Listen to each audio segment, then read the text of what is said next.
An balma lamɛnnikɛlaw aw salam aleikum aw tulo bɛ radio Bamako 24 de kan na ka bɔ Mali kɔnɔ na minnu bɛ k'an lamɛn jamana fan o fan jamana kɔnɔ ni jamana kɔ kan k'aw bɛɛ lajɛlen foni k'aw ko ɲuman dɔn aw sɔgɔlen b'aw ka radio Mali la Bamako 24 min bɛ n'a bɛ kunnafoni latɛmɛ aw bɛɛ lajɛlen tɔgɔ la diɲɛ ma don o don a balimakɛ n'aw denkɛ Abdulaye Kulibali fɛ k'a sɔrɔ ɲɛmaaba n'i y'a sɔrɔ bɛ tali ka jɛjɛ sari la ale bɛ ka baaraw bɛɛ lajɛlen jateminɛ k'aw foni k'aw ko ɲuman dɔn faso kɔnɔ ni faso kɔ kan dɔɛrɛ taw ma k'aw sigi ni k'aw ka kunnafoni ma kɔnɔ kunnafoni ni dalilu don tiɲɛ ni ala ye siran ye kan kunnafoni gɛrɛgɛrɛ anw sigilen filɛ kɛnɛ kan o de kan ka bɛ bi kunnafoniw lase waati ma bi ye juma ye bi juma bɛnnen bɛ nanzara san kalo sabanan ye marisi kalo ye bi o tile 31 ka bɛn 2023 san ma farafin kalo min n'o ye sunkalo ye an b'a ladɔnna k'a fɔ bi o tile 9 ye jate la san kalo 9 don hijira san 1444 san don dugawu de bɛ kɛ ala k'a ɲɛ k'a d'an ma bakuruba fɔla bi kunnafoniw filɛ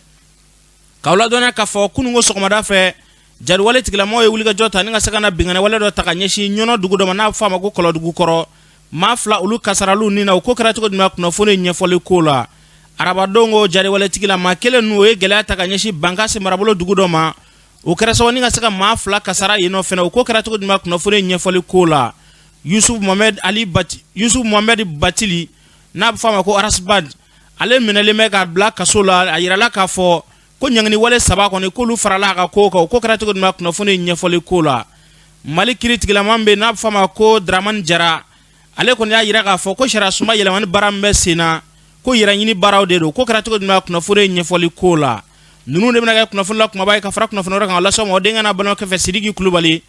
ala k'a ɲɛ ka d'an ma kunnafoni an b'a daminɛ ka ladɔnna k'a fɔ kununko sɔgɔmada fɛ ɲɔnɔ marabolo dugu dɔ bɛ yen n'a bɛ fɔ a ma ko kɔlɔdugu kɔrɔ a yirala k'a fɔ sɔgɔmada joona fɛ jariwale tigilamɔgɔ kɔni u y'u kunda nin yɔrɔ kofɔlen in kan dɛ ka se ka na dagayɔrɔ baara kɔni bɛ yen nɔ ka se ka na gɛlɛya kɔni ta ka ɲɛsin yen ma a marifaciw kɔni a kun t'a kɔni janyana nka kunnafoniyaw ka fɔ la k'u ye fɛɛrɛ dɔ de tigɛ ka se ka na moto dɔ kɔni o mugujugu kɔni don moto dɔ kɔni na ka na ni gɛlɛya in kɔni ta ni ka ɲɛsin nin yɔrɔ kofɔlen ma u ni donsolakaw kɔni karila ɲɔgɔn na a marifaciw kɔni gana donsolakaw kɔni a yirala k'olu ye gɛlɛya caman ta ka ɲɛsin u ma o sen fɛ u taara ka moto in kɔni to yen nɔ n'a ma ye k'a fɔ k'u y'u ka janfajugu kɔni k'o labɛn moto in na mugujugu kun donnen bɛ moto in kɔni na o sen fɛ kɛlɛ in kɔni kuncɛtɔ u y'u kɔtɔrɔma bɔ ni ka boli o sen fɛ a yirala ko moto in kɔni u taara k'o moto kofɔlen in to donsolakaw kɔni olu kɔni fɛɛrɛ kɛ k'u bɛna moto in kɔni ta moto in kɔni talen kɔfɛ o kɛla sababu mugujugu in kɔni forona ni ka se ka sababu ka maa fila kɔni ni k'olu kasara o nin na yaasa ka nin bɛɛ lajɛlen pereperelatigɛ d'an ma karamɔgɔ Abdulaye Kulubali ɲininkali kɛ Segu Sala Kulubali la an k'olu lamɛn.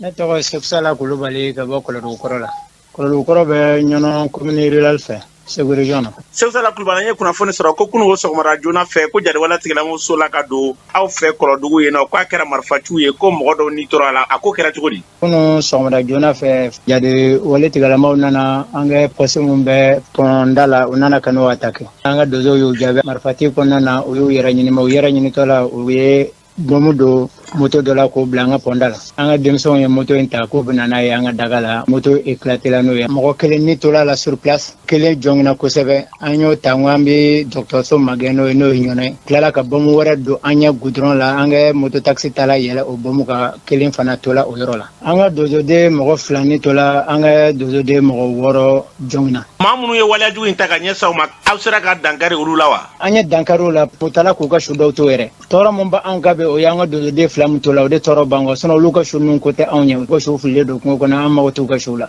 an ye mɔgɔ 6 su kɔni ye mun bɛ kungo kɔnɔ aw ni ɲɔgɔn cɛ kilo 12 nin kɛlen jamana lakanabaaw aw ma wele bulon ma wa karamɔgɔ se depuis marifa kunkan fɔlɔ la an ka donsoba ye coordinateur wele k'a ɲɛfɔ an ɲɛna ani coordinateur bɛ kuma na coordinateur yɛrɛ ko a tulo bɛ mugu kunkan na ko bɛ labɛn kɛ o bɛ na an ye muguti in kɛ ka muguti ban ka na bɔmu ninnu wuli an ka lakanabaaw nana ma o y'a sɔrɔ fɔ an ka mɔgɔ 2 min da yan nɔ u nana sɔrɔ fɔ an y'o jɛnajɛw kɛ o munumunu an ka daga la ka taa ko in kɛla yɔrɔ min na ka t'u jɔ o yɔrɔ la ka tila ka segin ka na ka taa ɲɔnɔ u nɔ na u nana ka n'u ɲɛ d'an na an b'u fo n'o ye n'o tɛ baara min bɛ kɛ ka fɔ ko l'armée montée en puissance an m'a fɔ tiɲɛ tɛ an bɛ minɛnw diya an ɲɛ bɛ minɛnw na nka o baara ya an bɛ se k'a fɔ o waleya tɛ ka k'an fɛ yan fɔlɔ baara n'u k'a ka nɔgɔya u k'u jija an ka jamanaden minnu bɛ yen n'o y'an ka donsow ye n'o ye faso kanubaaw kɛmɛ ka marifa ta k'u b'u faso in de kɔ u k'u jija u n'an ka donsow ka baara kɛ ɲɔgɔn fɛ an bɛ mun ɲini jamana marabaaw fɛ k'o fɔ k'o gɛlɛyaw kɔni y'o ye. Musow ye sira tigɛ kununko o kun ye jumɛn ye. musow ye sira tigɛ k'u kɛ nisɔngoya jira anw ni ɲɔgɔn cɛ kilo 12 ye mugu bɛna ci anw na faama tɛna ka na anw dɛmɛ n'a fɔra ko anw bɛ ɲɔgɔn kɛrɛfɛ ani ɲɔgɔn na ko gɛlɛya bɛ anw sɔrɔ an bɛ nin baara bɛɛ kɛ k'a ban maa si tɛna ka na lajɛ anw ye malidenw de ye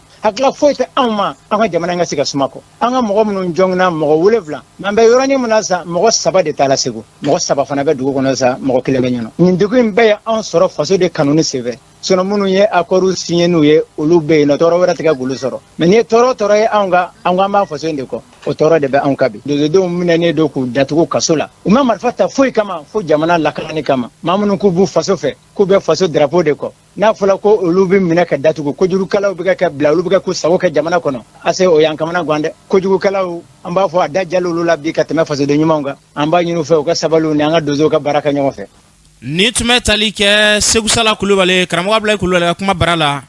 o kɔfɛ a yirala k'a fɔ ko ni waleya in kɛlen musolakaw kɔni wulikajɔ kɔni ta ni ka se ka sira kɔni tigɛ dɛ maa tɛ don maa tɛ bɔ ka sira kɔni tigɛ pewu yɛrɛ o min kɛra Umu Danbɛlɛ ale ye ɲininkali kɛ musolaka dɔw la an k'u ka siraw lamɛn. Ne tɔgɔ Kajatu Jalo ka bɔ Musa Wɛrɛ Kɔlɔdugu kɔrɔ. An ka siratigɛ kun ye min ye an ka denmisɛnnin sɔgɔmada in na u bɛ taa so la ka na muguci k'an ka dugu la yan. 5 heures ka taa 6 heures la. Maa fila kɔni o saya de fɔra an ye. Banabaatɔ u y'olu cɛ k'o kɛ moti taxi kɔnɔ k'u bɛ taa n'olu ye ɲɔgɔn dɔgɔtɔrɔso la. U taara ka taa min don olu ɲɛ sira la fana ka min wuli n'olu de. O de kama anw ne sira tigɛ. N'i ye an ni sigi Kɔlɔdugu ni Musa Wɛrɛ kɔnɔ yan bi. Donsow de don. An cɛw n'an denw olu de kama anw sigilen bɛ Kɔlɔdugu kɔnɔ yan. N'o tɛ faama kama tɛ dɛ. Mankan min wuli an ka dugu la yan ka ko bɛɛ kɛ. Faama ti ye foyi an bɛ telefɔni kɛ maa si tɛ na ka n'anw dɛmɛ. K'an bɛ gudɔrɔn da la. O de kama bi anw yɛrɛ ye gudɔrɔn tigɛ bi. A kun de y'o ye. Anw ye sira tigɛ sango sunkalo kɔnɔna na ka bɛn ni sibiridɔya dɔ ye tan. An ye sira tigɛ u nana ka na fɔ an ye ko an ka sira wuli ka bɔ yen nɔ ko n'an ye sira wuli ko u yɛrɛ bɛ taa kuma ni Asimi Goyita ye ko n'u kumana n'a ye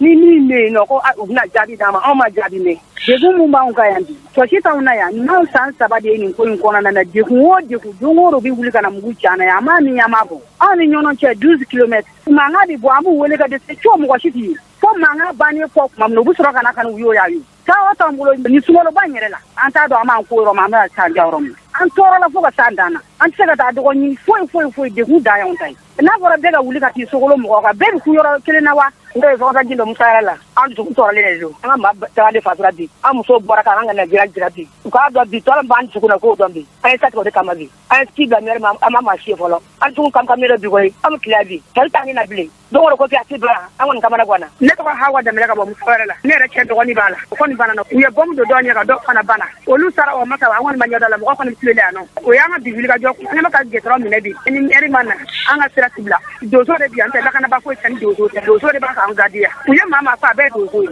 ne tɔgɔ ye Batoma Buwarɛ ka bɔ Kɔlɔdugu Musa Wɛrɛ an ka bi wulikajɔ in kun ye mun ye dusukasi bi yɛrɛ kɔni u ye tiɲɛni kɛ u ye bɔmu wuli ko 2 de k'an ka mɔgɔw la hali fajiri ma wele o nana ka na bɔmu don moto la k'a bila an ka donso kɛrɛfɛ ka na marifa cilen ye mun kɛ bɔmu wulila saya kɛra mun na an t'olu da ko minnu banna olu taara k'u bɛ taa furakɛyɔrɔ la tilala ka taa bɔmu don olu ɲɛ kun bɔmu wuli ko 2 a ye lakana tigilamɔgɔw wele maa si ma na olu de ko k'an ka pɔn dayɛlɛ an ye pɔn dayɛlɛ an ninnu wulila ka taa ɲɔnɔ fo a kuma na ɲɔnɔ mɛri kuma la Bamakɔ ta Segu ta an da taara ɲɔgɔn dɔrɔn ni dugutigi pɔn dayɛlɛ k'an bɛ pɔn dayɛlɛ fo bi anw ma hɛrɛ sɔrɔ n'i y'a jateminɛ an ka turu ɲɔgɔn na an ka gidɔrɔn dala ka fara o kan n'i y'a dɔn ko an ka maa dɔ ka sa a y'an lajɛ malidenw ye koyi a k'a kɔ filan na dɛ mugu daminɛ ma a tɛ dabila fiyewu bɔmu bi don an ka sira de minɛ mɛri ka na yɛrɛ mun bɛ yan a k'o fɔ a ye ale de ko k'an ka sira bi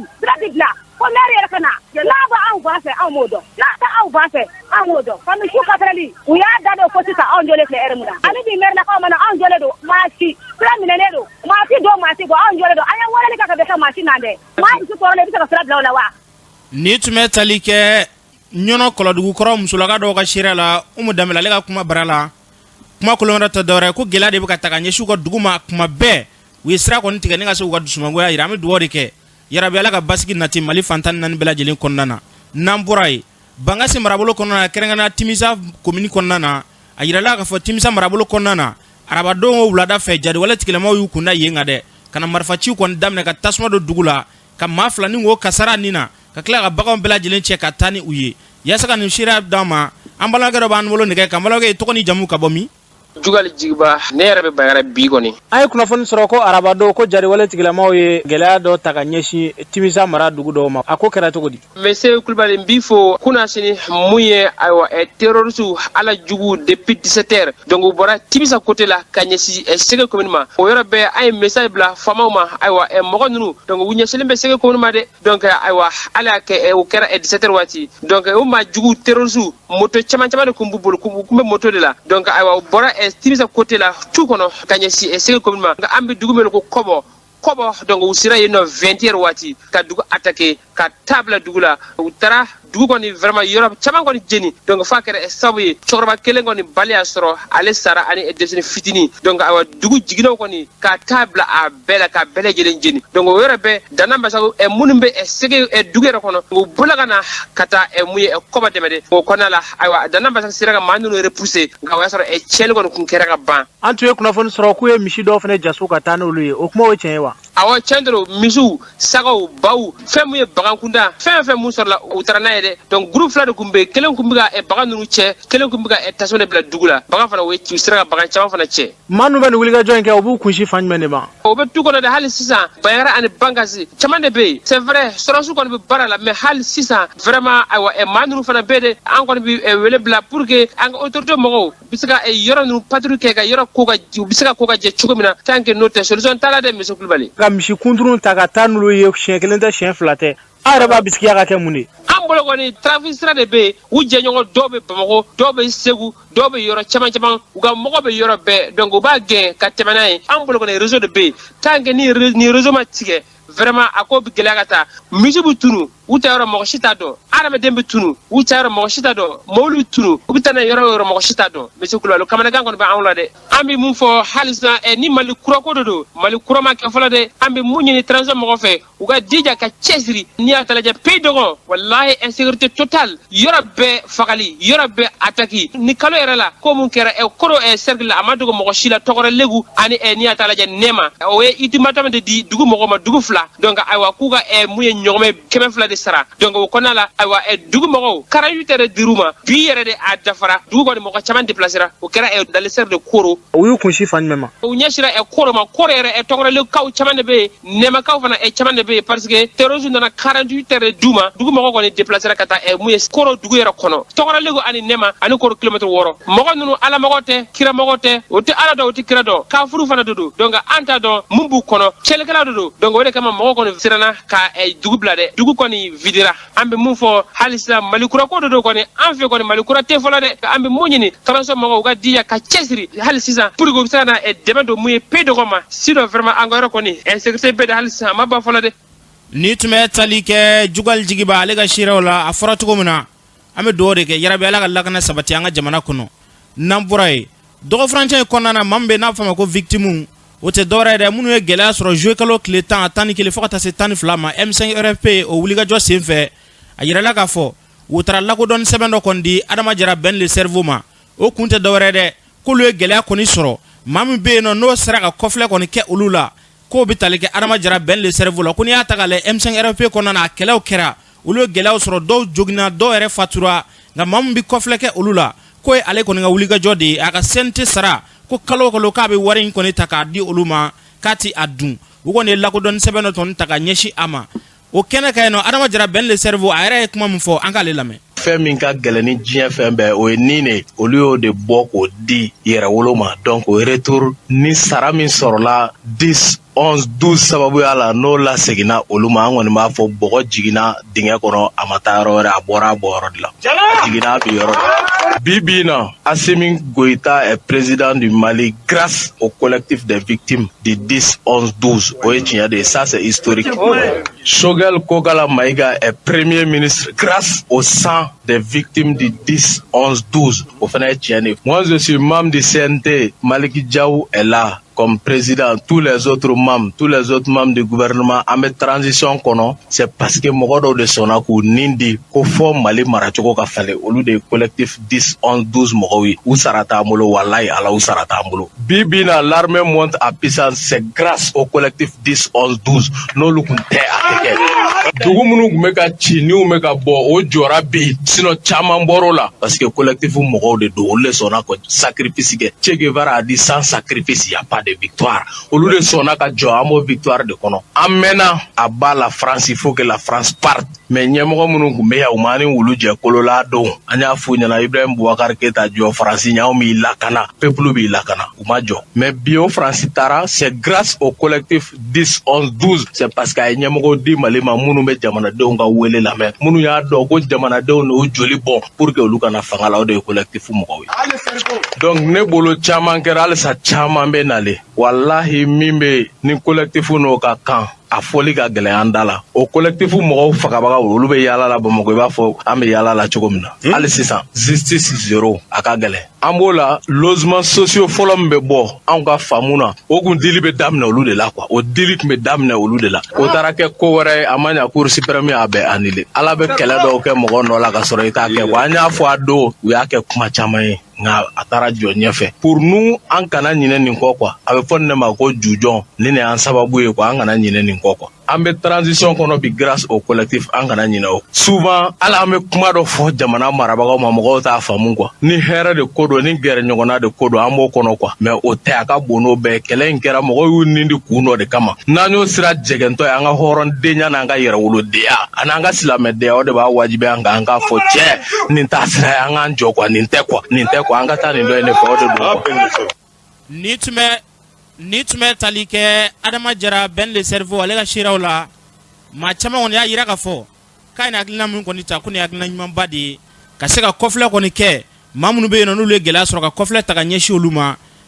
ko nin hakilina ɲumanba de an bɛ dugawu de kɛ yarabi Ala ka nin kɛ ɲɛtaa ye ka ɲɛsin an ka jamana ma n'an bɔra yen jamana sariya sunba o yɛlɛmani baara minnu bɛ sen na min bɛ tali kɛ Dramane Jara n'ale ye kiiri tigilama dɔ ye ale y'a yira k'a fɔ ko Fanajala fanga ɲɛmaaw k'u ka fɛɛrɛ kɔni kɛ u ka sariya sunba ye o yɛlɛmani baaraw kɔni to yen k'ale kɔni ɲɛ b'a la ko nin baara in tɛ dɔwɛrɛ dɛ ko yɛrɛ makaran kɔni de don Dramane Jara ale b'a ɲɛfɔ an ka lamɛn. An bɛ kɔlɔlɔ fɛn fɛn kɔnɔ bi sariya sɔsɔ de y'an s'a ma parce que a fɔlɔ ye constitution de sɔli coup d'état yɛrɛ o ye dankarilen ye constitution la fɔlɔ o de nana n'a ye fɔ olu yɛrɛ ko u yɛrɛ y'a dɔn k'a fɔ ko effectivement min kɛra kojugu de don coup d'état ye kojugu de ye u ya sariya yɛrɛ ta sariya min bɛ yafa kɛ a wale jugu ma n'a bɛ fɔ ko loi d'amnistie nka sariya gansan de bɛ se k'o ta nka olu nana ko ka yafa coup d'état ma coup d'état walew ma ka t'o sɛbɛn fɔ constitution yɛrɛ kɔnɔ alors que constitution b'a fɔ ko ka yafa wale jugu ma k'o bɛ se ka kɛ sariya gansan de kɔnɔ u bɛ constitution yɛrɛ kɔnɔ o constitution kelen ko coup d'état ko yafa tɛ se ka k'ale ma ɔ ni e tilala ka na sɛbɛn o constitution kelen kɔnɔ ko yafa ka kɛ coup d'état walew ma o kɔni o ye tanko kuma gansan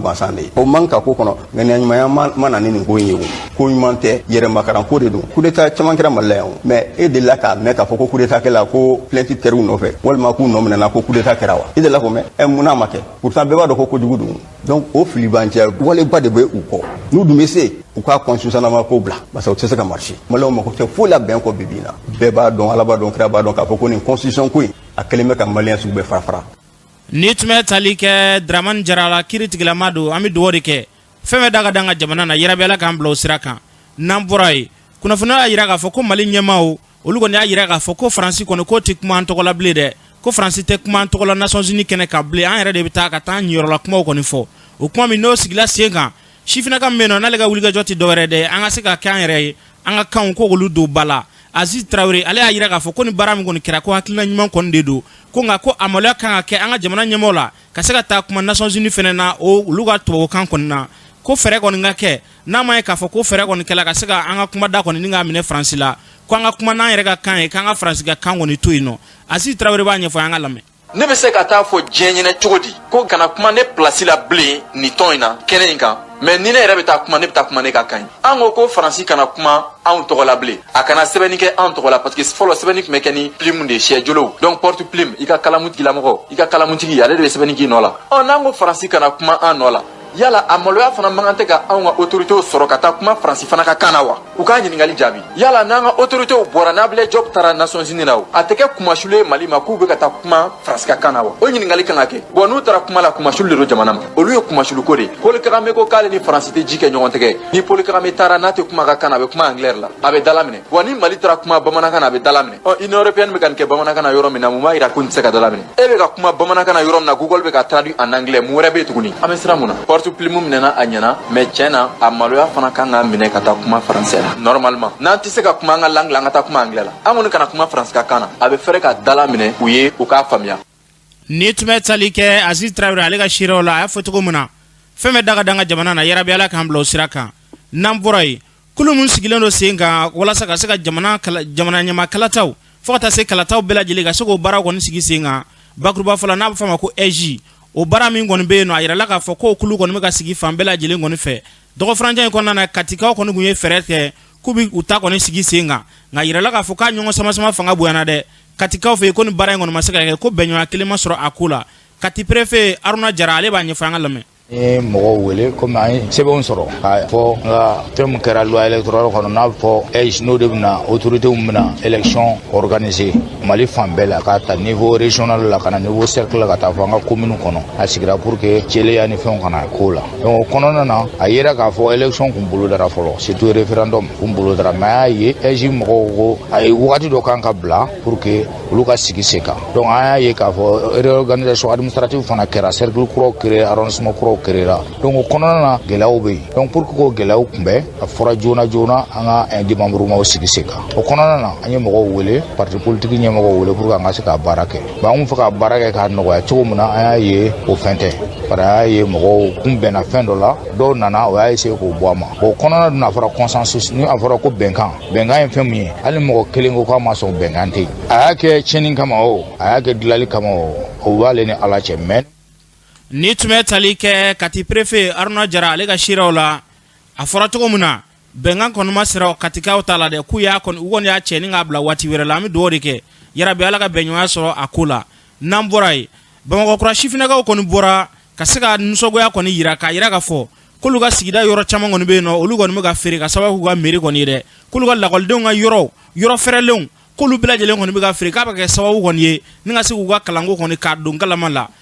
Lafiyabugu Bamakɔkura sifinnaka dɔw b'u ka nisɔngoya yira an k'olu lamɛn Mamadou Kamisoko ne ye Bamakɔ kanu membre dɔ ye je suis président aussi la jeunesse de Bamakɔkura degun de bɛ sigida mɔgɔw dɔw kan an nana terrain kan ka na constat kɛ an na sɛbɛn dɔ sɔrɔ u bolo sɛbɛn min ni mairie y'a d'u ma ka yira k'a fɔ k'u sigilen bɛ yɔrɔ min na k'u sigiyɔrɔ tɛ donc k'u ka wuli ka bɔ yen nka olu yɛrɛ bɛ na k'u wasa don yɔrɔ la ka mɔgɔ dɔw fana lasigi anarchiquement o de y'an wuli k'an se yan o ye kelen filanan ye jumɛn ye n'olu nana k'u bɛna butigiw jɔ nin yɔrɔ in na yan an ka denmisɛnninw bɛ bɔ so ka taa ekɔliso de la yan ko ninnu ko bɛntan tɛ an ma consulter an t'a kalama wa an tɛ fɛ a ka kɛ an tɛ jɛnna jɔlen plus jamais ça ka dɔ la wuli ka dɔ la sigi o tɛ mɔgɔ wolomaya n'a bɛ fɛ kɛlɛ ka dabila jamana kɔnɔ a ye jamana kɔnɔdenw bɛɛ ka hakɛ d'a ma a ye bɛɛ ka hakɛ d'a ma bɛɛ tɛ se ka kɛ gouvernement baarakɛla ye particulier dɔw bɛ olu bɛ kɛ kɛnyɛrɛ ye a b'olu dɛmɛ u ka taxe sara jamana ye a tɛ jɔ walayi a tɛ jɔ mɔgɔ ye université na bi muso saba b'a bolo muso naani b'a bɛɛ maɲumako la o bɛ bolo maɲumako la a b'a an na wuli ka mɔgɔ kura sigi ko a ye wari sɔrɔ k'a bɛ so jɔ ko ka wo don a la a tɛ jɔ n'a jɔ la Bamakɔ kura bɛ wuli a tɛ jɔ Sila Boubacar nin t'a siɲɛ fɔlɔ ye an ni mairie bɛ bila ɲɔgɔn na ni problème sugu la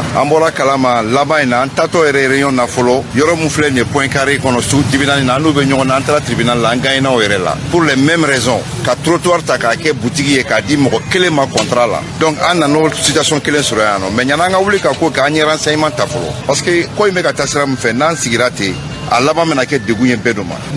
ni tun bɛ tali kɛ Bamakɔkuraka dɔw ka siraw la kuma kolomara tɛ dɔwɛrɛ ko mairie kɔni yɔrɔ dɔ kɔni feere dɔw ma ko bɛ k'o jɔ ko a tɛ jɔ dɛ an bɛ dugawu de kɛ yarabi Ala ka bɛnɲɔgɔnya sabati a ko la n'an bɔra yen kununko Lafiyabugu sifinnakaw kɔni bɔra olu y'a yira k'a fɔ ɲaman kɔni olu ka yɔrɔ kɔni kɛmɛ ɲaman daga yɔrɔ ye ɲaman kɔni gɛlɛya de b'olu da la ko ɲamantonba a bɛ ka caya ka taa ko a tɛ ka cɛ u kɔni bɔra kununko k'u b'u ka nisɔngoya taama kɔni kɛ k'a yira jamana ɲɛmɔgɔw la fɛɛrɛ kɔni ka kɛ u ka ɲaman a ka se ka cɛ cogoya mun na olu y'o labɛn min kɛ ko polisilakaw fana kɔni bɔra ka bila u la ka se k'u ka baara in kɔni bali sifinnaka dɔ b'a ɲɛfɔ n'o ye Dawuda Jara ye an k'ale lamɛn ne ye Dawuda Jara ye an ye communicati riverains ye minnu bɛ ɲamanton kɛrɛfɛ an tɛ dɔwɛrɛ foyi la an bɛ k'an ka hakɛ kɛlɛ de kɛ an ma foyi wɛrɛ laɲini an ko ka ɲaman de bɔ an da la ka ɲaman bɔ an da la yaasa an bɛ se ka sigi nin commune na lafiya kɔnɔna na donc u ye polisiw b'o la ko marche tɛ kɛ an ma marche fɔ an ko ɲaman min b'anw da la o de ka bɔ anw da la an ye presse wele ka communicati denw wele mɔgɔ minnu concernés don ni ɲamanko b'u k'u tɔɔrɔ an y'olu le wele bi ka na jɔ kɛnɛ in kan diɲɛ k'a ye k'a fɔ tɔɲɔ min b'anw kan n'a sɔrɔ jamana nana jamana min k'a fɔ ko sariya jamana don jamana min k'a fɔ ko mɔgɔ bɛɛ ka droit lafasalen don n'olu ko peuple de b'a décider ni o peuple kelen ko k'a bɛ bɔ ka nisɔngoya yira ka ko ɲama min b'u da la ko k'a cɛ anw t'a dɔn fanga tigilamɔgɔw bɛ na min ɲini o kɛnɛ kan ni tun bɛ tali kɛ Dawuda Jara ale ka siraw la kuma kolomana tɛ dɔwɛrɛ k'olu ka ɲama kɔni k'a cɛyara k'a ka taa cɛ ka bɔ olu da la an bɛ dugawu de kɛ yarabɛla ka fɛɛrɛ sɔrɔ nin ko in na n'an bɔra yen Yusuf Mohamɛdi Batili n'o bɛ tali kɛ Arasbad ale kɔni minɛna ni k'a bila kaso la a yirala k'a fɔ ko a minɛkun a minɛna ka sababu kɛ Sumɛli Bube Mayiga ale fatulen na k'a ye kuma dɔ kɔni ta ka ɲɛsin ale fatukun ma o senfɛ a yirala ko kunna siniko a welela ka taa n'a ye sigida 4nan tribunal kɔnɔna na ka se ka taa ɲangini 3 wɛrɛ k'olu kɔni sigi a kan